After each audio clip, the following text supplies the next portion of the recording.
At my birthday dinner, I watched my parents stand up with smiles so wide you'd think they'd won the lottery. And then, in front of everyone, they said the words that knocked the air right out of me. "We want you all to meet our new son." My birthday. My day. And suddenly I wasn't even in the room anymore. You know that feeling when your stomach just drops, like the floor gave out under you? That was me, frozen in my chair, fork halfway to my mouth, staring as some guy about my age stepped forward, shaking my dad's hand like he belonged there more than I ever did. The whole table went quiet for a second. Then people clapped nervously, smiling like they didn't know what else to do. And truth is, neither did I. I mean, imagine sitting at a table where the cake has your name on it, the candles are waiting for you, and yet everyone's attention is on someone else. Not just someone else. A stranger. My parents beamed, introducing him like he was some miracle. "This is Ryan," my mom said, voice trembling with excitement. "We're so proud to call him our son now." My son. My parents' son. And me? I just sat there, invisible. I looked around the table. My cousins were whispering, my aunt looked confused, my sister was smirking like she'd known all along. And me? I was just waiting for someone to laugh, for someone to say this was a joke. But it wasn't.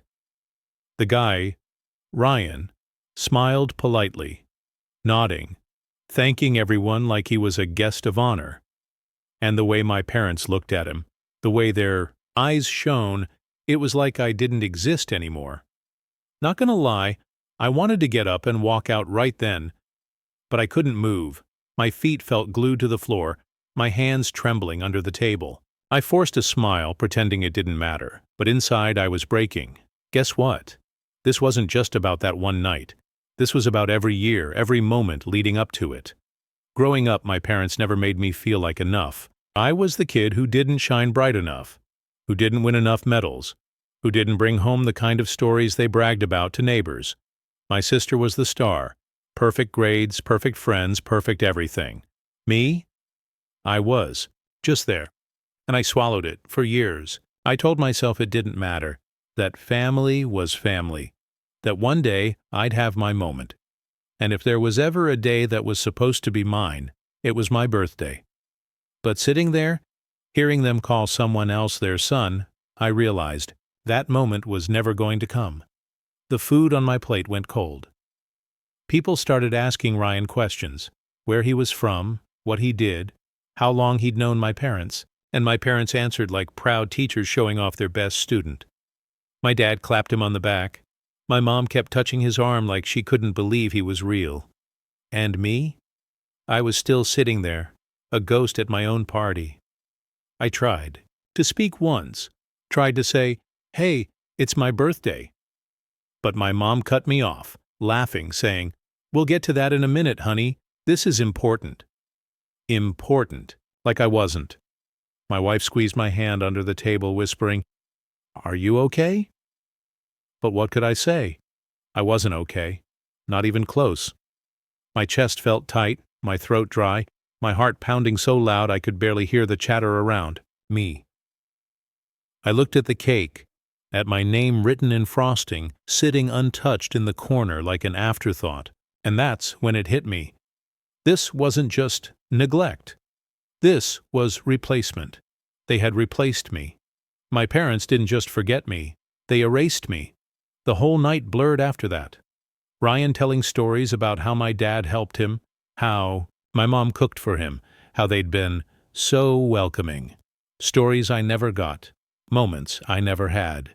And each word was another knife twisting deeper. My sister raised her glass then, smirking. To family, to all of us, especially to Ryan. Everyone clinked glasses, everyone but me. I stared at my reflection in the wine, wondering when exactly I'd stopped being a son in their eyes. You ever sit in a room full of people and feel completely alone? That's what it was. My birthday, my family, and yet I didn't belong. And here's the thing. Deep down, a part of me always knew I wasn't enough for them. But I never thought they'd say it out loud. Never thought they'd show it this way. The night was supposed to be about celebrating me. Instead, it was the night I realized I didn't matter to them. Not the way I thought I did. And as I sat there, my anger building, my hurt spilling over, I knew one thing for sure. This dinner wasn't ending the way they planned. You know, the thing about nights like that is they don't just come out of nowhere. They build. They stack up over years of little moments, small cuts, things you try to ignore until one day you're bleeding out at your own birthday dinner. Truth is, my parents had always had a way of making me feel like a side character in my own story. Growing up, I was the quiet one, the one who didn't demand attention, the one who thought being good, being steady, would eventually get noticed. But in a house where noise was rewarded, being quiet meant being invisible. My sister knew how to work them. Straight A's pinned to the fridge, trophies lined up on the mantel, cheerleading photos framed in the hallway. Every accomplishment of hers was a family celebration. Mine? Well, guess what? Nobody really cared. I brought home a decent grade. I fixed something around the house. I stayed out of trouble. That wasn't enough for them to clap about.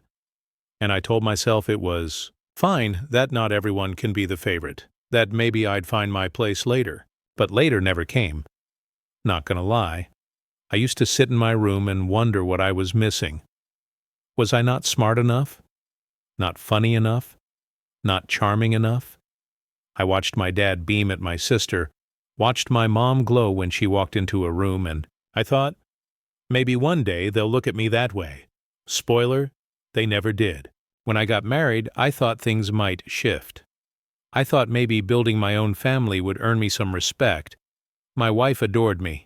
She saw things in me my parents never cared to notice.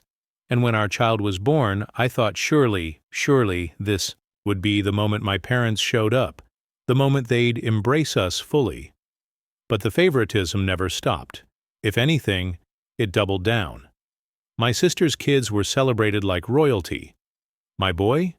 Barely a pat on the head. Birthdays for my nephew meant balloons, parties, photos plastered online.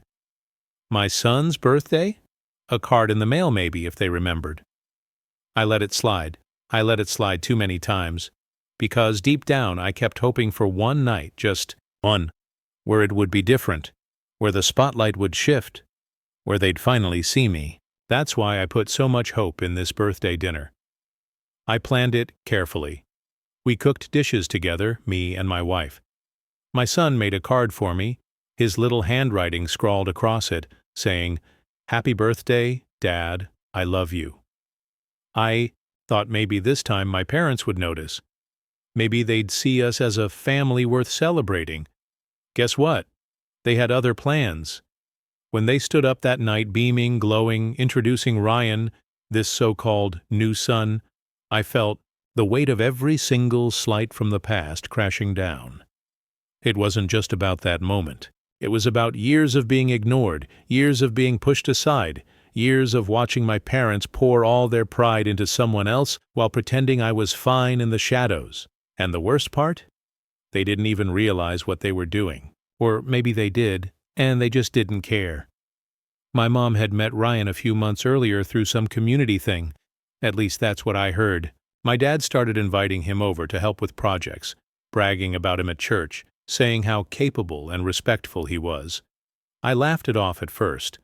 I mean, it's fine to mentor someone, right? But then the calls got more frequent. Ryan came by and fixed the fence. Ryan helped us with groceries. Ryan is such a blessing. And each time there was this undertone, this little sting, like they were saying, "Look at this son we wish we had." I ignored it. I told myself I was being paranoid. But when they stood up at my birthday dinner and introduced him as their son, all those little stings turned into one giant knife, and I couldn't ignore it anymore. I glanced at my sister that night, and she had that smug little look, the same one she used to give me when she got me grounded for something I didn't do, the same one she wore when she won their approval and I didn't. She knew exactly what this meant, and maybe she even enjoyed it. My wife kept squeezing my hand under the table, whispering that it was okay, that I mattered, that none of this defined me. But you ever try to swallow down years of hurt in one night? It doesn't work. It bubbles up. It spills out. And as I watched my parents fawn over Ryan, listen to them brag about him like he was the second coming, I realized something dangerous. I wasn't just hurt anymore. I was angry, really angry. Angry for every time they looked through me. Angry for every birthday they half showed up to. Angry for every proud smile they gave my sister but never me. And angry most of all because they chose this night, my night, to erase me completely. I looked at my son sitting beside me, confusion all over his little face. He didn't understand why Grandpa and Grandma were hugging someone else and calling him son. He didn't understand why nobody was singing for me yet, why my cake sat untouched. And that broke me more than anything else. Because it wasn't just about me anymore. It was about him too. He was learning, right there in that moment, how it feels to be invisible. And I swore to myself, right then, that I wouldn't let him carry that same weight I did. The chatter at the table kept swirling. Questions about Ryan's job, Ryan's background, Ryan's future, and every answer was another reminder that in my parents' eyes, I wasn't enough. That I'd never been enough. But what they didn't realize, what nobody at that table realized, was that I was done staying quiet. I was done being invisible. And before that night ended, I was going to make damn sure they knew it. Truth is, there's only so much a person can take before the words just rip their way out of you. I sat there for as long as I could, forcing a smile, nodding at the ridiculous toasts, listening to my parents brag about Ryan like he was some kind of miracle gift from heaven. But inside, I was boiling, not just hurt, not just disappointed, angry, really angry, and not gonna lie, it scared me how angry I was. You ever feel your chest tighten, your hands start to shake, your throat dry up because you know if you open your mouth, everything is going to come out at once? That was me. And then it happened. My dad raised his glass, clinking it loudly, grinning ear to ear. "To Ryan," he said proudly. "The son we always dreamed of having." The son we always dreamed of having. My jaw clenched so tight I thought my teeth might crack. My wife gasped softly beside me. My son's little eyes flicked up at me, in confusion, and I swear the room tilted sideways. That was it. That was the line. I set my glass down hard enough that it rattled the silverware. Everyone turned, forks midair, conversations dying mid-sentence. I took a breath, my voice low but sharp. "Really? On my birthday? You stand here and toast to someone else as the son you always dreamed of having, while I'm sitting right here?" Silence. The kind of silence that makes your ears ring. My mom blinked fast, stammering, "Honey, you're overreacting." I cut her off. Louder now. "Overreacting? Do you even hear yourselves? You've spent the entire night praising him, introducing him like some prize. And you haven't said a single word about me, not one. On my birthday." Ryan shifted uncomfortably, glancing around the table like he wanted to disappear. My sister smirked, swirling her wine like this was the best entertainment she'd had all year. My dad's smile dropped, his face hardening. "Don't ruin this evening," he snapped, his voice low but firm. I leaned forward, my hands flat on the table. "Ruin this evening? You already ruined it the moment you stood up and erased me. Do you even realize what you're doing? Or do you just not care?" My mom's lips trembled, her eyes darting toward the cake still untouched. "We were just trying to celebrate." "Celebrate what?" I shot back. "Celebrate a stranger while your actual son sits here invisible? Celebrate the fact that no matter what I do, no matter how hard I try, I'll never be enough for you. Is that what we're celebrating?" The table was dead quiet. My aunt shifted uncomfortably. My cousins stared down at their plates, nobody daring to say a word. My wife squeezed my arm, whispering, "Maybe we should go." But I shook my head. Not this time. I wasn't walking away again. My dad slammed his hand on the table, his voice booming. "That's enough. Sit down. You're embarrassing yourself." I stood up slowly, my chair scraping back against the floor, my heart pounding so loud I could barely hear him. "No. I've been embarrassed my whole life. Embarrassed every time you ignored me. Every time you chose her over me. Every time. You looked past me like I didn't matter. But tonight? Tonight you didn't just ignore me. You replaced me, and I won't sit down for that." My son's little hand tugged at my sleeve, his eyes wide, scared but proud all at once, and that gave me the strength to keep going. I turned to Ryan, who looked like he wanted to crawl under the table. "This isn't about you," I told him sharply. "You didn't ask for this. But understand, when they call you their son, they're doing it at the expense of me. And that's not your fault, that's theirs." Ryan nodded slightly, his face pale, but he didn't speak. My sister finally piped up, smirking. "You're just jealous. Always have been. Always will be." I spun to her, my voice cutting, through the room. Jealous? Jealous that my parents couldn't be bothered to remember my birthday unless it was convenient? Jealous that they've spent decades pretending I was fine while they poured all their love into you? Jealous that, tonight of all nights, they chose to toast a stranger instead of their own son? If that's jealousy, then sure. But I call it the truth. My dad's face was red, veins standing out on his neck. "You will not disrespect us like this," he barked. I laughed, bitter, hollow. "Disrespect you? You disrespected me the moment you stood up with that toast. You disrespected me my entire life by making me feel like I wasn't enough. You don't get to lecture me about respect when you've never given me any." My mom started crying softly, whispering, "Please, let's not do this now." But I couldn't stop. I'd swallowed too much for too long. I slammed my hand on the table this time, the plates rattling. "No, we are doing this now. Because, if not now, then when? How many more years do you expect me to sit quietly while you erase me? How many more birthdays do you expect me to watch pass by while you pretend I'm not your son?" The words echoed, bouncing off the walls. My wife pulled our son close, rubbing his back, whispering it was okay, but his eyes were locked on me, wide, hopeful, like he'd been waiting for this moment too. And maybe he had. Maybe he needed to see that his dad wasn't afraid to stand up anymore. The air was thick, suffocating. Nobody moved. Nobody spoke. And in that heavy silence I realized something. This wasn't just a fight. This was a reckoning, and it was far from over. The silence after my words was deafening. You could hear the tension crackle like static in the air. My dad's face was flushed. My mom was sobbing quietly. My sister was smirking like she'd just won some twisted game. And Ryan just sat there stiff, eyes darting from me to them like he wanted out of this nightmare. And truth is, that's when I realized there had to be more to this. Parents don't just stand up on their son's birthday and announce a new son out of nowhere. There was something they weren't saying. And I wasn't leaving that table until I got it.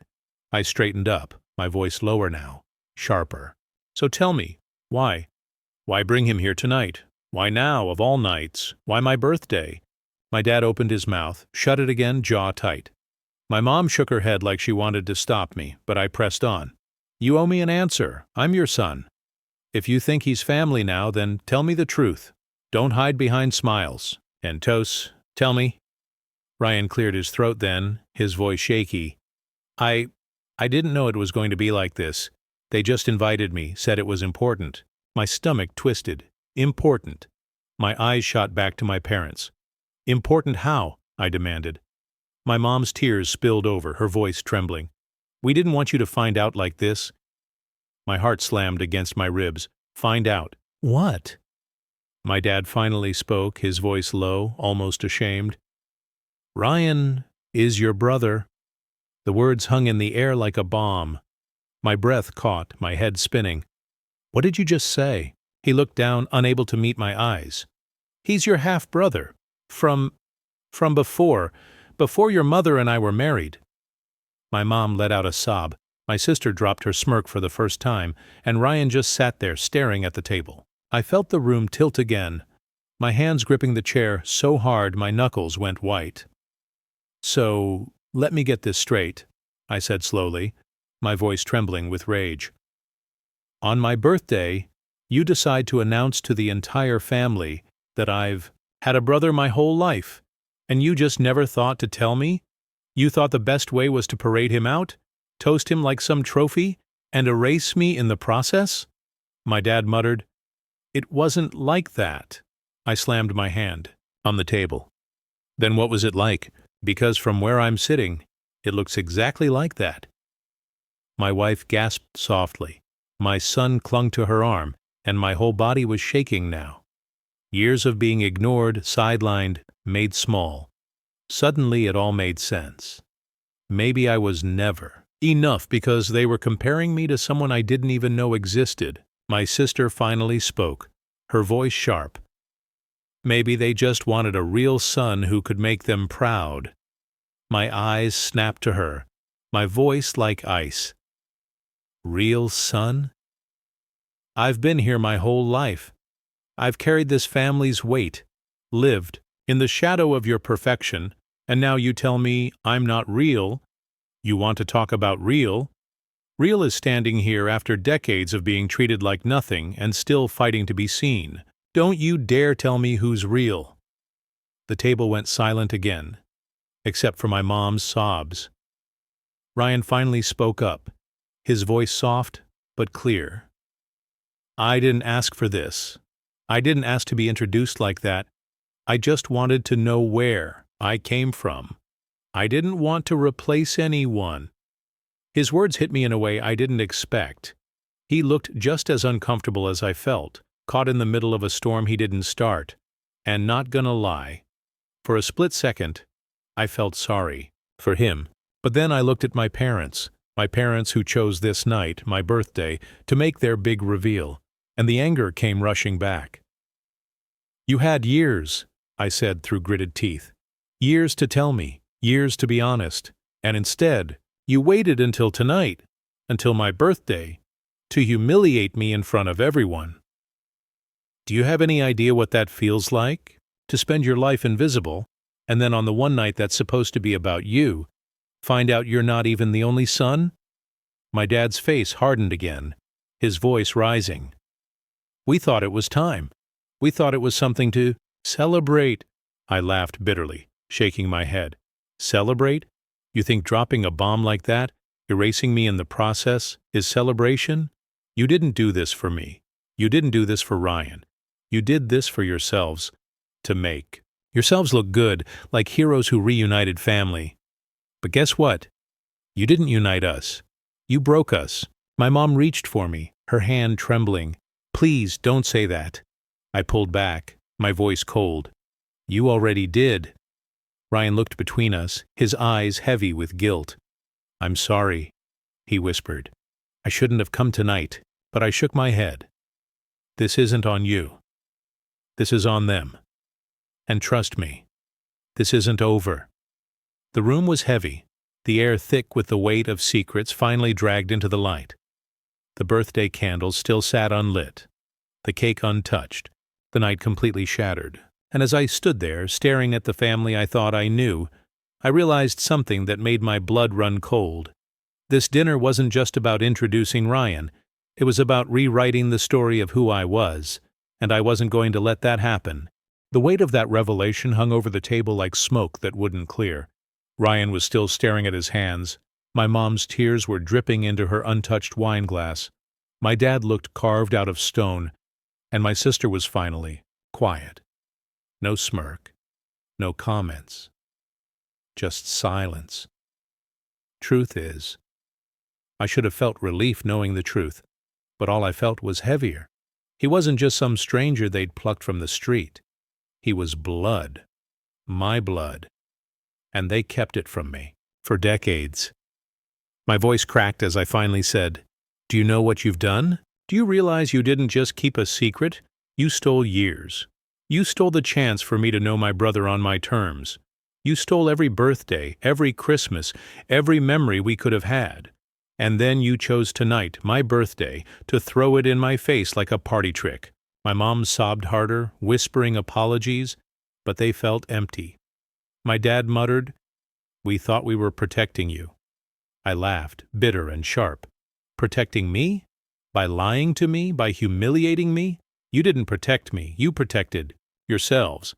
You didn't want to deal with the shame, so you dumped it on me instead." My son tugged at my sleeve again, whispering, "Dad, can we go?" His little voice broke me more than anything else. I looked at him, saw the confusion, the hurt, the fear in his eyes, and I knew what I had to do. I turned back to my parents, my voice steadier now, colder. "I can forgive a lot. I can swallow years of being overlooked, of being second best, of being invisible, but I can't forgive this. Not the lies, not the timing, not the fact that you looked me in the eye tonight and made me feel like I didn't exist in my own story." I pushed my chair back slowly, the scrape loud in the silence. My wife stood with me, holding our son close, her face unreadable but strong. Ryan finally looked up, his eyes meeting mine. For a moment, we just stared at each other. I saw the pain in his eyes, too. He hadn't asked for this, hadn't wanted to be weaponized against me. And not gonna lie, I didn't hate him. I hated the people who used him like a tool. I said quietly to him, "This isn't on you. But if you want to be part of this family, you need to understand what kind of family you're walking into." He nodded slowly, whispering, "I'm sorry." I didn't answer, because there were no words that could fix this. I turned to my parents one last time. "You had a choice. You could have told me years ago, privately, honestly. We could have built something. Instead, you chose lies, and then you chose humiliation. And because of that, I'm choosing to walk away." My mom cried out, "Please don't leave like this." But I shook my head. "No, this is exactly how I'm leaving, because if I stay, I'm teaching my son that it's okay to be invisible. And it's not. Not anymore." I took my boy's hand, feeling his little fingers squeeze mine tight, and we walked toward the door. The room behind us was frozen. No one moved, no one spoke, just silence and broken pieces of what used to be a family. The birthday cake sat untouched on the table, candles unlit, my name written in frosting no one cared to read. As I stepped outside, the cold night air hit my face, sharp and bracing. My wife slipped her arm through mine. My son clung to me, and for the first time all night, I felt steady. We got in the car, and as I started the engine, my son whispered, "Dad, you're still my hero." My throat tightened, my eyes stung, and I managed to say, "Always, buddy, always." The drive home was quiet, but my mind was loud, every memory, every slight, every unanswered question pounding in my head. But underneath it all was one clear truth. Family isn't just blood.